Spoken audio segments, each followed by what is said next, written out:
Faye started the cocoon business in the early 1950s as a way of making money while staying home. Lawrence showed her an article about a man in western Pennsylvania who raised and sold cocoons as a living. Otto Ackerman had invented a process for mounting specimens in clear plastic. He eventually wanted to sell Faye his entire business, including especially designed molds for making plastic mounts. But, as with her art, her parents preferred her not to do anything that might take her away from the farm.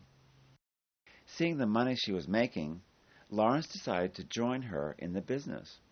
In addition to cocoons, she showed him how to mount and prepare specimens, thousands each year, which were also sold to universities for research. Lawrence and his father built sheds in which adult butterflies and moths could mature, mate, and lay eggs. Once the eggs hatched into caterpillars, they were placed on tree branches inside cloth bags to prevent them from wandering away. Lawrence and Faye worked year-round, and only once in 1956 did they take a vacation, driving to Florida with Minnie in a 1949 forest green Plymouth sedan. Unfortunately, their father, Joseph, got left behind in Pennsylvania. Dad didn't believe that we'd go to Florida. It was very stormy and rainy. So he went back to work at Westwood Colliery. And when he came back, we were gone.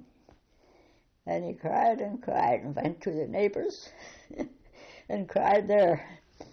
Faye still has jars of seashells she and her mother picked up along the beach. To get out of the house, Faye and Lawrence hiked on this trail to the top of the Mahontonga Mountain. Lawrence also never missed a radio broadcast of his beloved Yankees, typically listening while smoking one of his ever-present Camel cigarettes. When the Yankees won, Lawrence would utter his one-word comment about life in general: incredible. If his team lost, it was still incredible, with a distinct tone of disgust. Faye used her artistic sensibility to produce beautiful crafts that grace her home. I was making Christmas ornaments. I made about 100 Christmas ornaments. And I made a lot of floral arrangements. I made the flowers and arranged them. Meanwhile, demand for their cocoons and specimens was very high. Together we, in the late 70s and 80s, early 80s, we raised up to $30,000 a year together.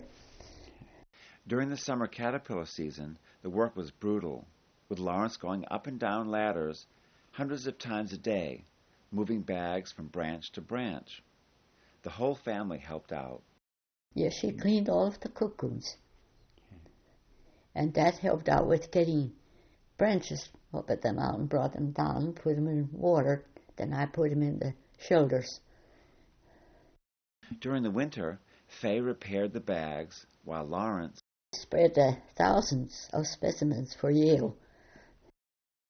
Lawrence and Faye sold their cocoons and mounted specimens throughout North America and Europe to universities, wholesalers, schools, and individuals. Lawrence handled the written correspondence, while Faye answered the phone calls. The farthest away was Russia. Lawrence was reluctant to raise prices, but not Faye. And I was always ready to raise the price, but he was afraid we couldn't sell them all. But that wasn't the case. They took them anyway. I'm sure we could have gotten more. Towards last, we got $2 a piece, but it started out at about 25 cents or so. When they weren't working with cocoons, Lawrence and Faye worked on collecting butterflies and moths. Lawrence purchased and bartered for specimens around the world. Faye, however, stayed close to home with her collecting. Well, it cost me too much to buy them, like he did from different countries. Using a black light, she and Minnie would gather moths at night. During the day, she looked for butterflies and other insects. Took a net out in the fields, and when I saw an insect, I caught it, spread it, and found it in transport mounts. While Lawrence competed with many collectors for world-class specimens, Faye, in her unassuming way, was quietly gathering all the insects she could find on her farm. In the process, she developed one of the most unique and important collections of its kind in the world. Gradually, word spread among academia about Lawrence's collection, and Yale University came calling, wanting it for its famed Peabody Museum. Yet not even Yale knew about Faye's collection. In the end, Lawrence and Faye decided to keep their collection in Pennsylvania at the Ned Smith Center for Nature and Art.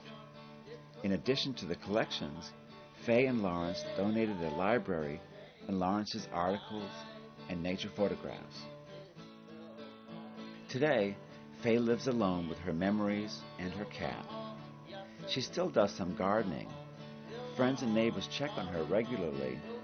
She remains what she's always been, a Pennsylvania Dutch woman living on the Mahantongo.